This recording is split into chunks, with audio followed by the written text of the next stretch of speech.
And what I find fascinating too is the whole idea of verbal histories, oral histories. Oral history, yes. They're for a long time they weren't given much credence, but oral history practitioners, they sit and they learn this stuff by rote. It's drilled into them from generation to generation. The same thing was true with the Hebrew Bible, the Old Testament. Mm-hmm. Before it was ever written down, it was an oral tradition. It was an oral tradition. Yep.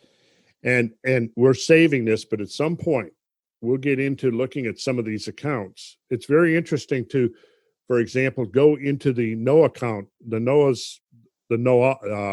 Noahite account, for example, going back to the original tongues, the original Hebrew. And one of the things you discover is that, in the book of Genesis, there's actually two distinct narratives that are interwoven. This is well known amongst scholars of the Old Testament, but there are two, just like there are two distinct accounts of the creation, there are two distinct accounts of the destruction that are interwoven. And once you start teasing those apart, you get some very interesting contrasting details between the two accounts. So yeah, that's worth exploring. And when you go into the original languages, the original accounts that were written down in these old Semitic languages, the really interesting thing to me is this idea, particularly this is one of the ideas that comes from Kabbalah, is that underlying the literal interpretation of the Bible is another dimension that involves taking the literal, peeling it back, and looking at a mathematical layer underlying the literal accounts. And the mechanism by which that works is pretty simple, really. It's just that before the advent of the Hindu-Arabic numeral system, in the Semitic languages, the same set of symbols served the dual purpose. On the one hand, they were letters of the alphabet, but on the other hand, they were numerical symbols. This is gematria. Is that what you're? Well, gematria is the system of translating, taking the original, like in the Hebrew alphabet or the Greek alphabet, because they both had these numerical attributes to them, is basically substituting in the numerical values. And then what would happen is you get a word or a name or a phrase that would have a value. So, initially one might go, well, that's more of this, fringe kind of, don't know the word I'm looking for, but basically. Numerology. What? Numerology. Like it's numerology. Yeah.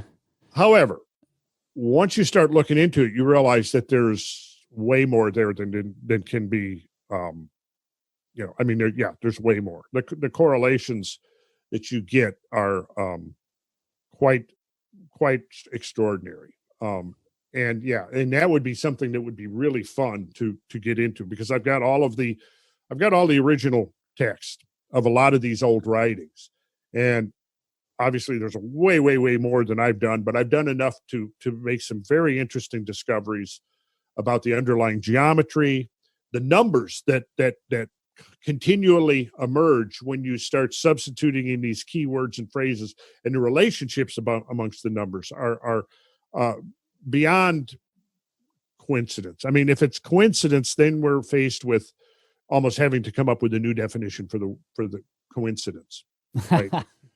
What does it even mean anymore? Right. And I've got hundreds of examples, hundreds and hundreds of examples.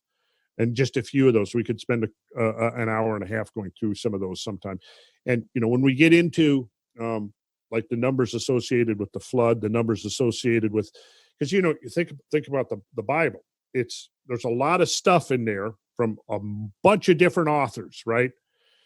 And it covers the gamut from all kinds of stuff. But it opens, you've got this creation account, which is really a replenishment. That's clear. It's the English translation uses a meaning that's consistent with the original Hebrew word, which is a replenishment, a restoration, which implies that there was something before. And then we have the introduction of the Great Flood, right? So this is how the whole account opens, and then it ends with the apocalypse.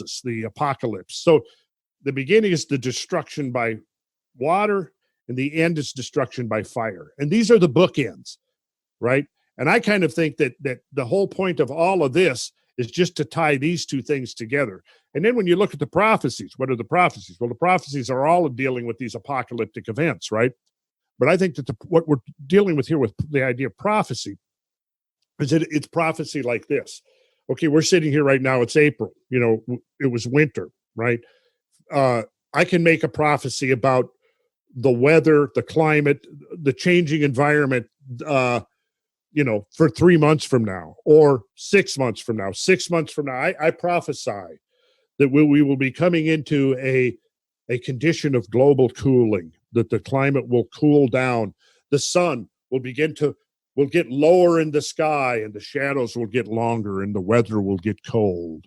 And you see, and everybody's going to know exactly what I'm talking about because we're all experiencing the annual cycle, right? We know the annual cycle. We know what happened. I can make a prophecy now. Here I'm sitting here, and it's getting close to midnight in Georgia. I'm going to make a prophecy.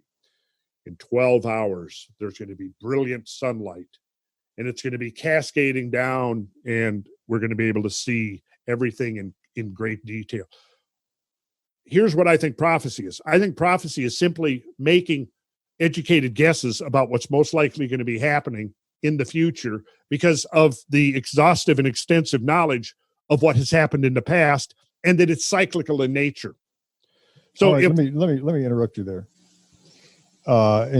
In biblical terms, that's not what prophecy is. Prophecy is not fortune telling. Of course. Is it fortune telling for me to say, that no, in biblical terms, a prophet is someone basically who warns not of ill things to come, but warns people of their behavior. If you look at the ancient, I don't know if you read Isaiah, he's pretty clear about warning things about, warning people about what's to come. And here's the thing, they do tie it in with people's behavior. And that makes sense in a way, because look, when we get into, talking about fires, we're going to go into some of the great fires in recent history. We'll talk about the Peshtigo fire, which was the most devastating forest fire in American history. Maybe as many as 2,000 people were consumed in that fire. It's an incredible story. But one of the things that in reading these accounts, one of the things that I would discover over and over again is that there's this village of Peshtigo, right? It's on the right on the next to the Green Bay on Lake Michigan, right up on the western shores of Green Bay, right? So this is October 8th, 1871.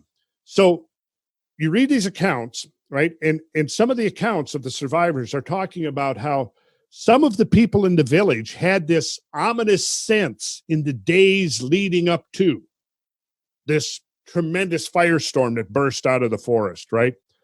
And even up to within an hour, a couple of hours before the outbreak of this cataclysmic firestorm that swept upon these people so fast that they couldn't escape it, right?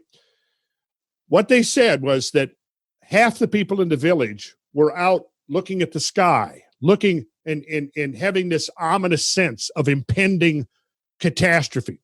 The other half were going about their business merrily, not paying any attention to what was going on, right? Next door to this priest who wrote an account, there was a group of people having a tea party outside, right? There was a couple of saloons down in the town. People are going in and out of the saloon, making noise, shouting, drinking, all of this, right? There was regular activity going on, and then you had half the people basically going about oblivious to the signs and the omens that everybody else, the other half, was picking up on. So in the moments before this fire cyclone swept out of the forest and literally annihilated the whole town in a matter of minutes, these people went down to the river and they took refuge in the river. And guess who survived? Those people. Those people are the ones who survived. Within 5 minutes, the other half of the town, 1,500 people, somewhere around there, 12 to 1,500 people in that town alone, had been incinerated, had basically been reduced to ashes. Now, this is a story we're going to get into great detail because the eyewitness accounts of this are so dramatic and powerful, it'll blow you away.